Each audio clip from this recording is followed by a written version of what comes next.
Hello, Mark. My name is Emily Wang Qing. My student number is S0641001. I'm a freshman major in English, and I'm going to present Human Trafficking is All Around You. This is How It Works by Thrupkaew. About 10 years ago, I went through a little bit of a hard time, so I decided to go see a therapist. I had been seeing her for a few months when she looked at me one day and said, "Who actually raised you until you were 3? Seemed like a weird question. I said, "My parents." And she said, "I don't think that's actually the case, because if it were, we would be dealing with things that are far more complicated than just this." It sounded like the setup to a joke, but I knew she was serious, because when I first started seeing her, I was trying to be the funniest person in the room, and I would try and crack these jokes, but she caught on to me really quickly. And whenever I tried to make a joke, she would look at me and say, "That is actually really sad. Laughter is terrible." So I knew I had to be serious, and I asked my parents who had actually raised me until I was 3. And to my surprise, they said my primary caregiver had been a distant relative of the family. I had called her my auntie. I remember my auntie so clearly. It felt like she had been part of my life when I was much older. I remember the thick, stretched hair, and how it would come around me like a curtain when she bent to pick me up. Her soft, southern Thai accent, the way I would cling to her, even if she just wanted to go to the bathroom or get something to eat. I loved her, but with the ferocity that a child has sometimes before she understands that love also requires letting go. But my clearest and the sharpest memory of my auntie is also one of my first memories of life at all. I remember her being beaten and slapped by another member of my family. I remember screaming hysterically and wanting it to stop, as I did every single time it happened, for things as minor as wanting to go out with her friends or being a little late. I became so hysterical over her treatment that eventually she was just beaten behind closed doors. Things got so bad for her that eventually she ran away. As an adult, I learned later that she had been just 19 when she was brought over from Thailand to the States to care for me. On a tourist visa, she wound up working in Illinois for a time, before eventually returning to Thailand, which is where I ran into her again, at a political rally in Bangkok. I clung to her again, as I had when I was a child, and I let go. And then I promised that I would call. I never did so, because I was afraid if I said everything that she meant to me, that I owed perhaps the best parts of who I became to her care, and that the words "I'm sorry" were like a symbol to bail out all the guilt and shame and rage I felt over everything she had endured to care for me for as long as she had. I thought if I said those words to her, I would never stop crying again, because she had saved me, and I had not saved her.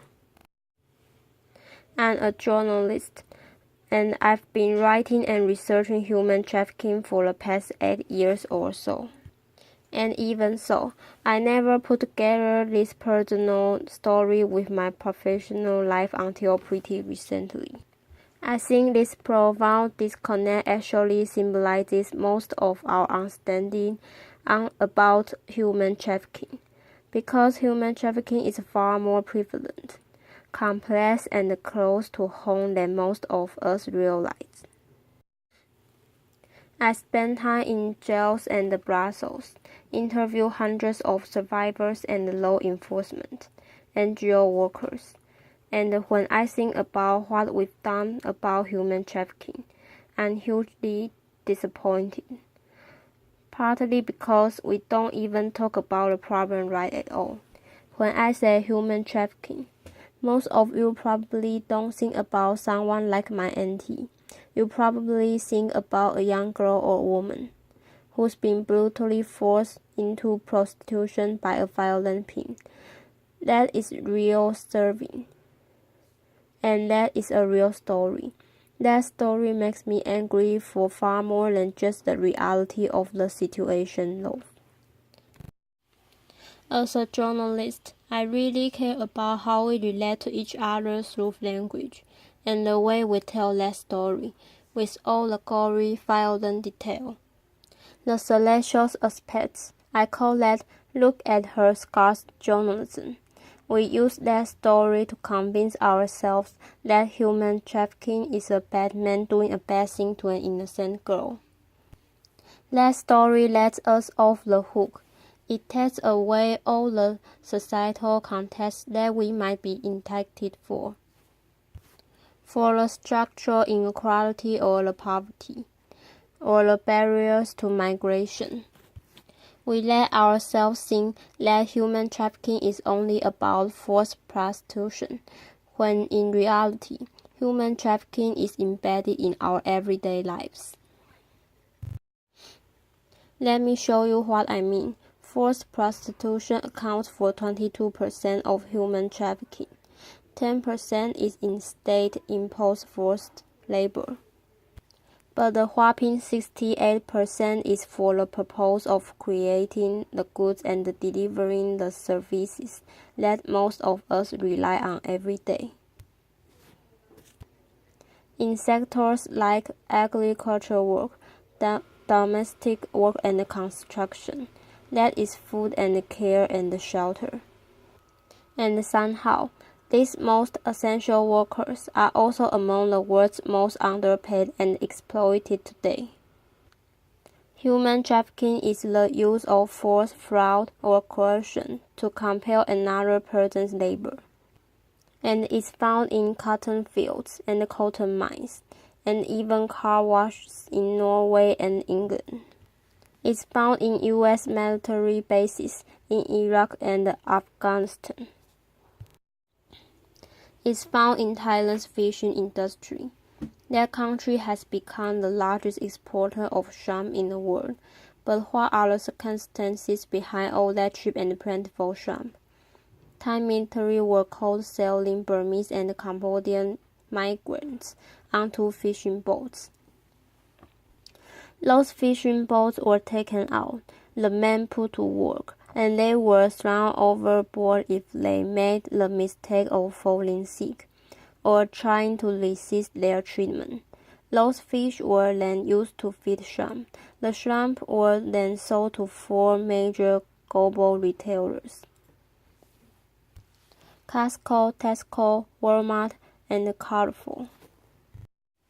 Human trafficking is found on a smaller scale than just that, and in places you would never even imagine. Traffickers have forced young people to drive ice cream trucks or to sing in touring boys' choirs. Trafficking has even been found in a hair braiding salon in New Jersey. The scheme in that case was incredible. The traffickers found young families who were from Ghana and Togo, and they told these families that your daughters are going to get a fine education in the United States. They then located winners of the green and the lottery, and they told them, "We will help you out. We will get you a plane ticket. We will pay your fees.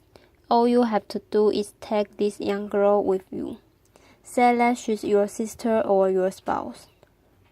Once everyone arrived in New Jersey, the young girls were taken away and put to work for 14-hour days, 7 days a week, for 5 years.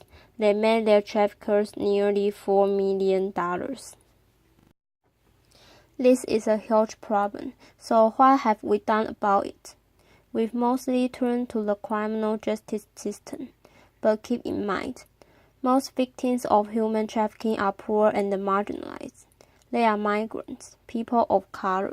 Sometimes they are in the sex trade. And for populations like this, the criminal justice system is too often part of the problem, rather than the solution.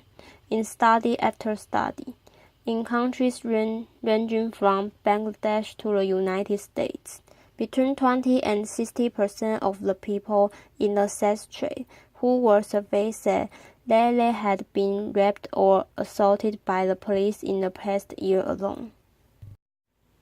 People in prostitution, including people who have been trapped into it, regularly receive multiple convictions for prostitution. Having their criminal records makes it so much more difficult to leave poverty, leave abuse, or leave prostitution, if that person so desires. Workers outside of the sex sector, if they try and resist their treatment, they risk deportation. In case after case I've studied, employers have no problem calling on law enforcement to try and threaten or deport their striking trafficked workers. If those workers run away, they risk becoming part of the great mass of undocumented workers who are also subject to the whims of law enforcement if they are caught. Law enforcement is supposed to identify victims and prosecute traffickers. But out of an estimated 21 million victims of human trafficking in the world, they have helped and identified fewer than 50,000 people. That's like comparing the population of the world to the population of Los Angeles, proportionally speaking. As for convictions, out of an estimated 5,700 convictions in 2013, fewer than 500 were for labor trafficking. Keep in mind that labor trafficking accounts for 68% of all trafficking, but fewer than 10% of the convictions. I've heard one expert say that trafficking happens where need meets greed. I would like to add one more element to that. Trafficking happens in sectors where workers are excluded from protections and denied the right to organize. Trafficking doesn't happen in a vacuum. It happens in systematically degraded work environments. You might be thinking, oh, she's talking about failed states or war-torn states. Or, I'm actually talking about the United States. Let me tell you what that looks like. I spent many months researching a trafficking case called Global Horizons, involving hundreds of Thai farm workers. They were sent all over the states to work in Hawaii pineapple plantations and the Washington apple orchards, and anywhere the work was needed. They were promised 3 years of solid agricultural work, so they made a calculated risk. They sold their land. They sold their wives, jewelry to make thousands in recruitment fees for this company, Global Horizons. But once they were brought over, their passports were confiscated. Some of the men were beaten and held at gunpoint. They worked so hard they fainted in the fields. This case hit me so hard. After I came back home, I was wandering through the grocery store, and I thought in the produce department. I was remembering the over-the-top meals the Global Horizons survivors would make for me every time I show up to interview them. They finished one meal with this plate of perfect, long-stem strawberries. And as they handed them to me, they said, "Aren't these the kind of strawberries you eat with somebody special in the States? And don't they taste so much better when you know the people whose hands picked them for you?" As I stood in that grocery store weeks later, I realized I had no idea of who to thank for this plenty and no idea of how they were being treated. So, like the journalist I am, I started digging into the agriculture sector, and I found there are too many fields and too few labor inspectors. I found multiple layers of plausible deniability between grower and the distributor and processor, and God knows who else. The Global Horizon survivors had been brought to the States on a temporary guest worker program. That guest worker program ties a person's legal status to his or her employer, and denies that worker the right to organize. Mind you, none of what I am describing about this agriculture sector or the guest worker program is actually human trafficking.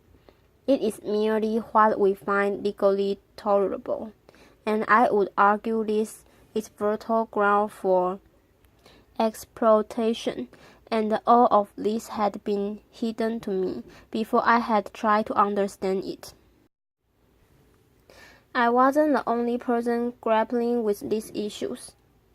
Period of Media, founder of eBay, is one of the biggest anti-trafficking philanthropists in the world, and even he wound up accidentally investing nearly $10 million in a pineapple plantation cited as having the worst working conditions in that Global Horizons case. When he found out, he and his wife were shocked and horrified, and they wound up writing an op-ed for a newspaper, saying that it was up to all of us to learn everything we can about the labor and the supply chains of the products that we support. I totally agree. What would happen if each one of us decided that we are no longer going to support companies if they don't eliminate exploitation from their labor and supply chains? If we demanded laws calling for the same? If all the CEOs out there decided that they were going to go through their businesses and say, no more? If we ended recruitment fees for migrant workers? If we decided that guest workers should have the right to organize without fear of retaliation? These would be decisions heard around the world. This isn't a matter of buying a fair trade pitch and calling it a day, buying a guilt-free zone with your money. That's not how it works. This is the decision to change a system that is broken, and that we have unwittingly but willingly allowed ourselves to profit from the benefit from for too long. We often dwell on human trafficking survivors' victimization, but that is not my experience of them. Over all the years that I've been talking to them, they have told me that we are more than our worst days. Each one of us is more than what we have lived through, especially trafficking survivors. These people were the most resourceful and resilient and responsible in their communities. They were the people that you would take a gamble on. You'd say, I'm going to sell my rings because I have the chance to send you off to a better future. They were the emissaries of hope. These survivors don't need saving. They need solidarity, because they are behind some of the most exciting social justice movements out there today. The nannies and housekeepers who march with their families and their employers' families. Their activism got us an international treaty on domestic workers' rights. The Nepal women who were trafficked into the sex trade. They came together and they decided that they were going to make the world's first anti-trafficking organization actually hated and run by trafficking survivors themselves. These Indian shipyard workers were trapped to do post-Hurricane Katrina reconstruction. They were threatened with deportation, but they broke out of their work compound and they marched from New Orleans to Washington, D.C. to protest labor exploitation. They co-founded an organization called the National Gas Worker Alliance, and through this organization, they have wound up helping other workers bring to light exploitation and abuses in supply chains in Walmart and Hershey's factories. And although the Department of Justice declined to take their case, a team of civil rights lawyers won the first of dozen civil suits this February and got their clients $40 million. These survivors are fighting for people they don't even know yet, other workers, and for the possibility of a just world for all of us. This is our chance to do the same. This is our chance to make the decision that tells us who we are, as a people and as a society. That our prosperity is no longer prosperity, as long as it is pinned to other people's pain. That our lives are inextricably woven together, and that we have the power to make a different choice. I was so reluctant to share my story of my auntie with you before I started this TED process and climbed up on this stage. I had told literally a handful of people about it, because like many a journalist, I'm far more interested in learning about your stories than sharing much, if anything, about my own. I also haven't done my journalistic due diligence on this. I haven't issued my mountains of document requests and interviewed everyone and their mother, and I haven't found my auntie yet. I don't know her story of what happened and of her life now. The story as I've told it to you is messy and unfinished, but I think mirrors the messy and unfinished situation we are all in. When it comes to human trafficking, we are all implicated in this problem, but that means we are all also part of its solution. Figuring out how to build a more just world is our work to do, and our story to tell. So let us tell it the way we should have done, from the very beginning. Let us tell these stories together. Thank you so much. Applause.